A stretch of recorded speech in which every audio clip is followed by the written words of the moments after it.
Hello, how are you? I hope you're good. Welcome to Halloween still because October. So I just ran a poll on my Twitter. The results are in, they finished, and 55% of you voted for The Silence of the Lambs by Thomas Harris as my next book to review / discuss. I'm really happy with your choice because this is a great pick.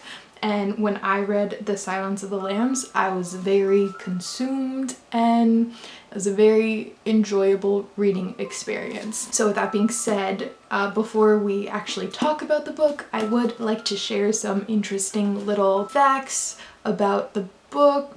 Before I was kind of talking about what inspired the books, but I don't really want to talk about that for The Silence of the Lambs, because if you want to see, the inspiration for serial killers involved in this and whatnot, Google is your friend. But what I want to talk about is Thomas Harris, our author here.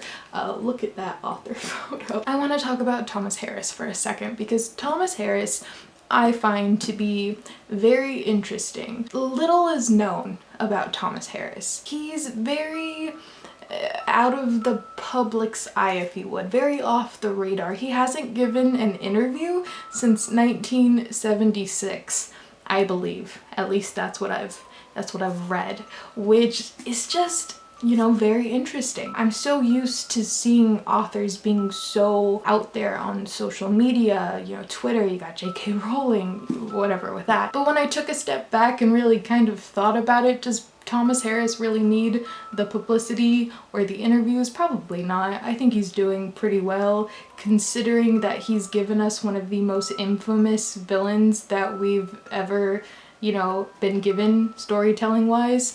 Hannibal the Cannibal Lecter is so iconic or just well known, of course with the help of Anthony Hopkins, but it's just, I just thought that was really interesting. So that being said, also one more thing, Thomas Harris has not published a book since 2006, and I think that was Hannibal Rising. I haven't read Hannibal or Hannibal Rising, so my dates could be off, but he hasn't published a book in over 10 years. Well, I just found out today, like an hour ago actually, that in 2019 Thomas Harris will be publishing a new book. Now that book unfortunately will not be featuring our favorite cannibal, but I don't think I care. I'm looking forward to whatever Thomas Harris has in store for us regardless. Now let's talk about the book.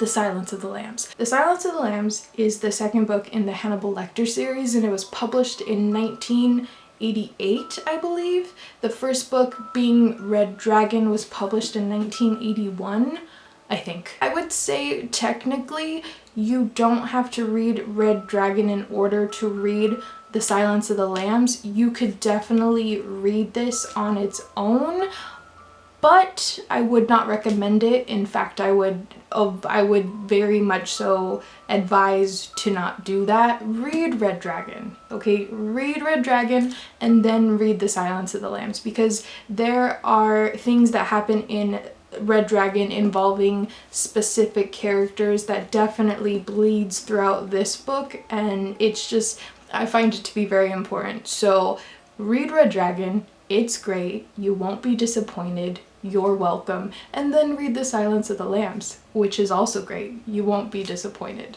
you're welcome. For those that are not familiar, though I find it hard to believe that you wouldn't be since the movie is so huge, but The Silence of the Lambs follows FBI trainee Clarice Sterling. She is given a job, a small job, big job, whatever, to interrogate and question the Hannibal the Cannibal Lecter, and we later find out that this turns out to be more of a let's use Hannibal Lecter in order to help the FBI in a current hunt for a specific serial killer dubbed Buffalo Bill. This serial killer is abducting women and then keeping them for a couple days and then skinning them.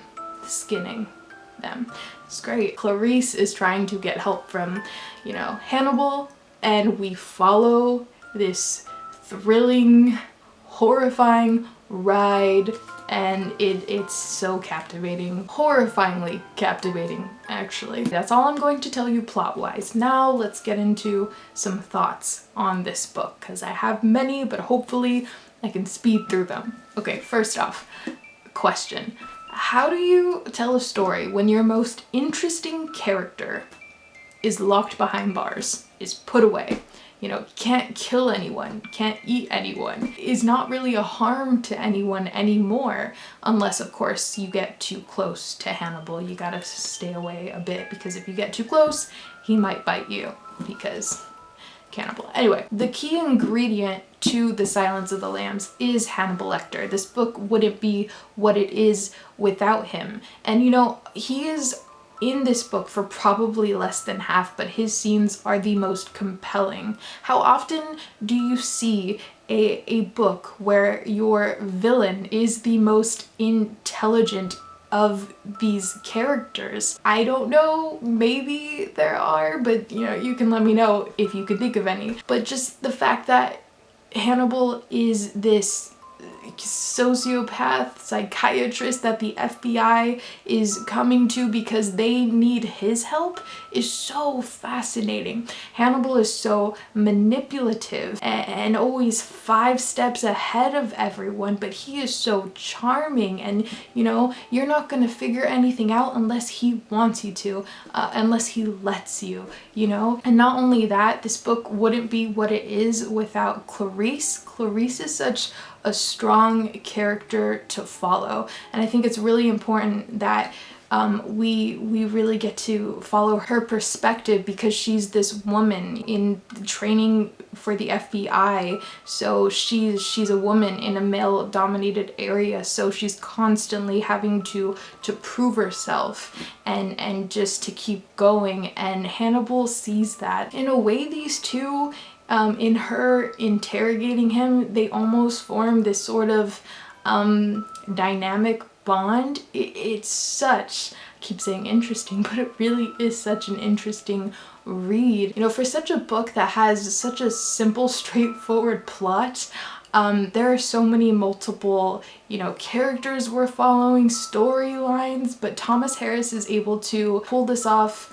so well and masterfully. I would say the book ends with some loose ends, which obviously leads to some sequels, which, you know, haven't read Hannibal or Hannibal Rising, but that's fine, I guess.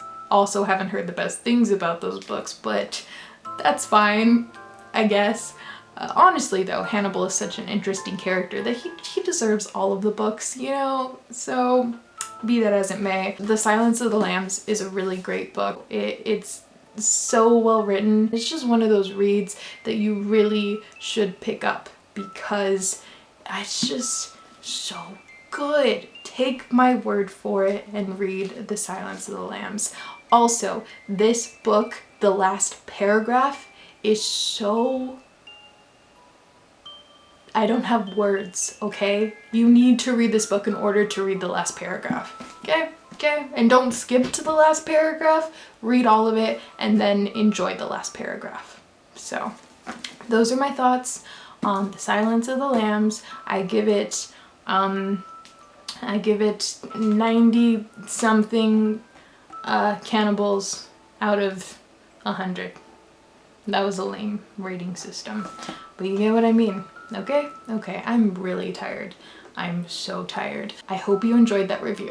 If you've read this, I would love to know your thoughts and opinions down below. I would love to talk about this book with people. What would you like me to review next? Is there a specific spooky read you want me to read and review? If it's one that I've read, I would love to talk about it. I kind of want to review The Mist, We Have Always Lived in the Castle, The Scary Stories Treasury by Alvin Schwartz, or The War of the Worlds by H.G. Wells. So those are some options that I'm going to look into, but if you have a request, you know, let me know in the comments below. I hope you guys have a great day or night wherever you are, and I will see you in another video very soon.